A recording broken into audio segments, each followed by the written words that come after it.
Então, gente, retornando aqui o vídeo, porque o meu espaço aqui acabou, né? Tantas fotos, vídeos e tudo. E a outra, como eu disse, a primeira dissertativa é sobre a questão específica, né, da bibliografia, e a outra sobre um estudo de caso, que eles vão colocar uma situação lá de provavelmente relacionada ao aprendizado, né, dos alunos. E aí, como que nós, enquanto professores, né, mediadores daquela situação ali, ensino e aprendizado, como que a gente posiciona ali, entendeu? Porque no edital também está bem claro que nós vamos, quem for corrigir a nossa dissertativa, eles vão ter este olhar, lá tá claro, né? Um olhar de acordo com o cargo. No caso, o cargo nosso é de professor, né? No caso aqui tem fundamental 2 e médio, e tem duas, né, concorrentes de fundamental 1 também, que uma sou eu e a outra é a Rose, que tá aí. Mas os dois, tá? Vai analisar a gente de acordo com o nosso cargo. Qual o ofício do nosso cargo, né? O que a gente tem que fazer para a prefeitura, né? Que professor? A gente tem que ter esse olhar, um olhar desta forma. Qual é o professor que a prefeitura quer para esse tempo? Qual tempo? Um tempo contemporâneo, né? Pós-moderno. Então, assim, eles querem saber isso de nós, tá? Enquanto professor, qual o meu ofício enquanto professor? Lógico, à luz do currículo da cidade, vamos dizer assim, né? Que tá de acordo com o restante aí das normativas. Então, gente, algumas dicas que eu tô pegando aqui nas minhas aulas e com alguns professores que estão vindo aqui para a gente estudar. Daqui desse grupo é mais o Humberto, né, que está vindo aqui, acho que virá essa semana ainda, né, não sei se amanhã ou depois, né, Humberto? Vamos ver aí. A gente está chegando nesse ponto de que como fala? A cidade de São Paulo, a PMSP, né, a educação da São Paulo, eles não querem um professor, eles querem um professor que tenha uma visão, primeiramente, construtivista, né, como tá lá no Paulo Freire, em vários documentos aí normativas, né, um professor construtivista, um professor que pense com a cabeça aberta, né, que abarca todas as necessidades deste mundo moderno, desse aqui, né? E não só o que eu acredito, né? Mas as necessidades que a gente está enfrentando aí, né? Então ele quer esse professor. Então nós vamos posicionar desta forma. Então, primeiramente, assim, antirracista, que trabalha todas as diversidades, né? Eu estou citando alguns temas aqui, né, que são eixos que pode cobrar de nós, né, e a gente tem que posicionar de acordo com o que for cobrado lá, né, se aquele professor que eles colocou lá, vamos colocar, o João que ele citou lá, ele agiu correto de acordo com a cidade, eu vou escrever aqui, de acordo, tal, né, considerando, né? Eu mesmo, por exemplo, eu vou fugir um pouco de tentar citar, né? Citar lei, citar artigo, porque você pode até citar, mas tem que ter muita segurança, né? Eu não vou citar, não. Eu só vou citar o nome do autor se tiver lá em cima. Então a gente pode colocar, né? Segundo, fulano de tal, mas para eu não vou ficar citando. E eles orientam a gente não citar para a gente não comprometer, né? Que na verdade não é o foco é saber como que você posiciona, né? Enquanto professor, como você resolveria aquele problema. Geralmente vai ser assim, para resolver o problema. Pode ser que eles colocam a situação positiva, né? Para você dizer que sim ou que não e por que é positivo. Mas é mais difícil. Eles vão colocar um problema para você posicionar como resolver. E aí, gente, uma dica diante desse problema que virá lá, provavelmente será um problema, né? Uma situação problema. Qual a primeira coisa que nós, enquanto candidatos, precisamos analisar ali?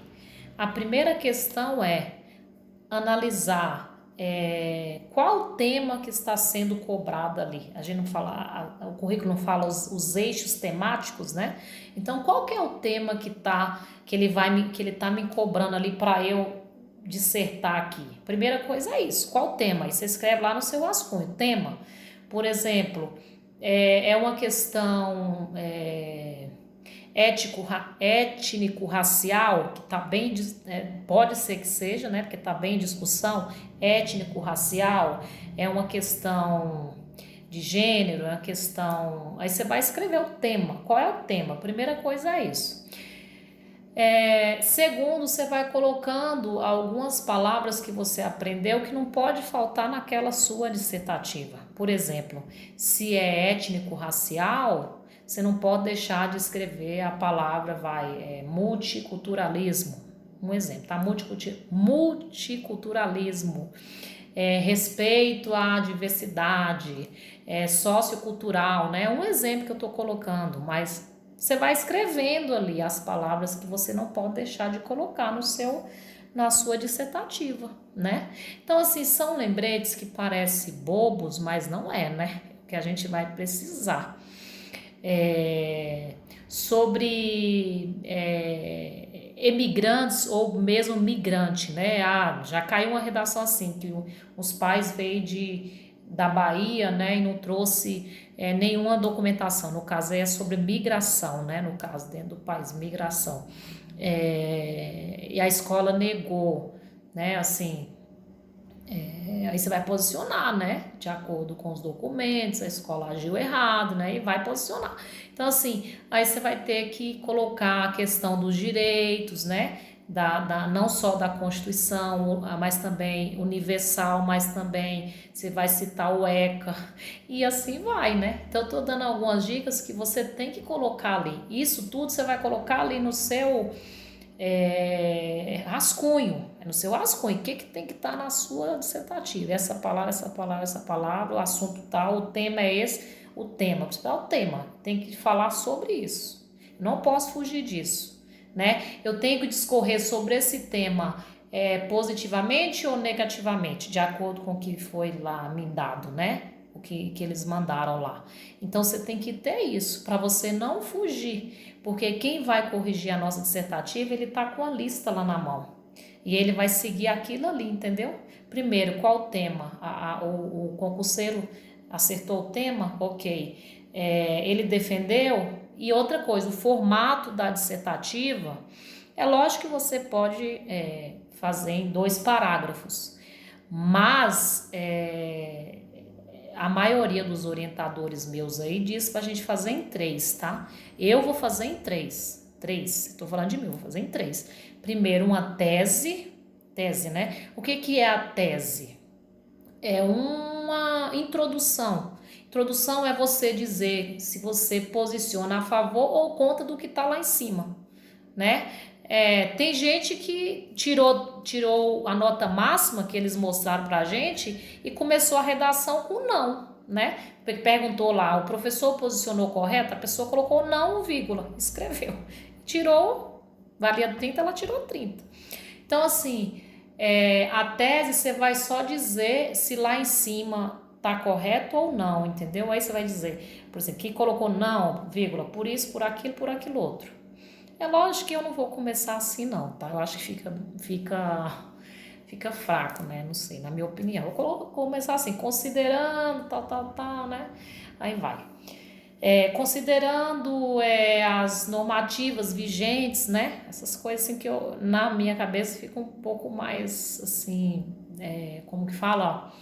Positiva, né? Numa redação, assim, na educação. Acho que fica mais...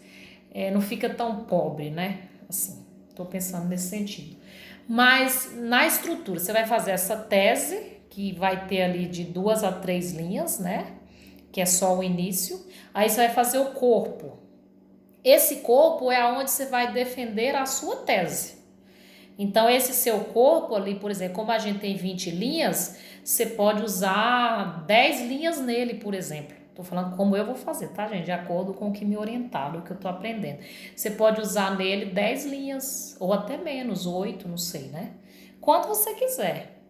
Mas aí, depois que você sustentou ali o corpo é o argumento. Ali no seu argumento, você vai dizer para quem está corrigindo lá o porquê que você diz sim ou não em cima, na sua tese, entendeu? Então, você vai dizer ali o porquê. Você vai dizer, essa situação que eu coloquei, porque o professor tal, se você quiser colocar o nome que tiver lá,